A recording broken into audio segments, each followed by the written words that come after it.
વડોદરા જિલ્લાના શિનોર અને કરજણ પંથકમાં મેઘરાજાએ મન મૂકીને વરસતા વાતાવરણમાં ઠંડક પ્રસરી છે.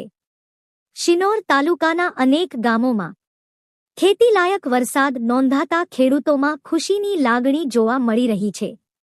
શિનોર તાલુકાના સાધલી, હાણભોઈ, અવાખલ, ટીમ્બરવા, ઉતરાજ, ટીંગલોદ, તરવા અને કુક્સ સહિતના ગામોમાં સાર્વત્રિક વરસાદ વરસ્યો હતો. વરસાદને કારણે ખેડૂતોમાં આનંદનો માહોલ જોવા મળી રહ્યો છે અને વાવેતર તેમજ ઊભા પાક માટે વરસાદ લાભદાયી બન્યો છે. બીજી તરફ કરજણ શહેરના જૂના બજાર, નવા બજાર, નેશનલ હાઇવે 48, ધાવટ ચોકડી, ધાવટ અને વેમાર સહિતના વિસ્તારોમાં પણ વરસાદી માહોલ જામ્યો હતો. વરસાદથી ગરમી અને ઉકળાટમાંથી લોકોને રાહત મળી છે, જ્યારે ખેડૂતોમાં સારા પાકની આશા વધુ મજબૂત બની છે. One day Vadodara news. નમસ્કાર.